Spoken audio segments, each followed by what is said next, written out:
বান্দা তো গুনাহ করবেই, গুনাহ মাফের জন্য আল্লাহ তাআলা তওবার ব্যবস্থা রাখছে। বলেন তওবা কারে কই? পূর্বের গুনাহ থেকে লজ্জিত হওয়া, অনুতপ্ত হওয়া, সামনে করব না অঙ্গীকারবদ্ধ হয়ে আল্লাহর কাছে মাফ চাওয়া, এটা হলো তওবা। তওবা করলে আল্লাহ সঙ্গে সঙ্গে সমস্ত গুনাহ মাফ করে দেয়। সেজন্য আমরা সবাই গুনাহগার, আমরা সবাই তওবা করব। আর বায়াত করানো হবে। বায়াত এটাও তো ইসলামের বিধানগুলোর মধ্যে হতে একটি বিধান। ইসলামের যতগুলো বিধান আছে তার মধ্যে বায়াত এটাও একটি বিধান। আল্লাহ রাসূল দেখেছে সাহাবায়ে কেরাম বায়াত গ্রহণ করেছেন, আবু বকর সিদ্দিক, ওমর, ওসমান, আলী রাদিয়াল্লাহু তাআলা আনহুম, তাদের সাহাবায়ে কেরাম বায়াত গ্রহণ করেছেন। ইসলামের বিধানগুলোর মধ্যে হতে এটি একটি বিধান।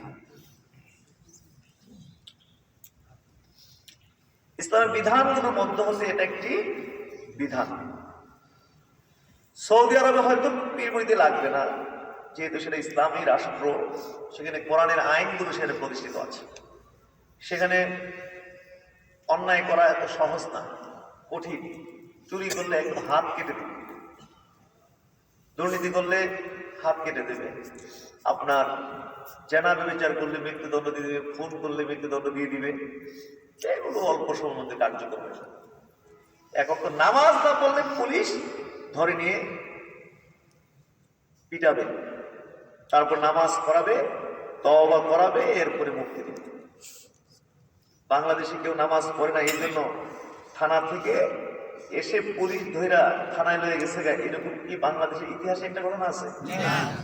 ওরা হাজার হাজার পুলিশ হইতে নামাজ পড়ে না। কি বলে? ঠিক সৌদি আরবে পীর মুরিদি লাগবে না।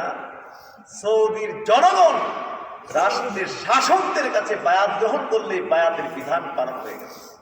কিন্তু যে সমস্ত এরিয়াগুলো মুসলিম দেশ ঠিক, কিন্তু ইসলামী দেশ নয়, এই দেশে পাপ করা পানির মতো সহজ, ওই সমস্ত এরিয়াগুলোতে হক্কানি পীর মাশায়েখদের, পীর মুরিদের মাধ্যমে ইসলামের ব্যাপক খেদমত হচ্ছে।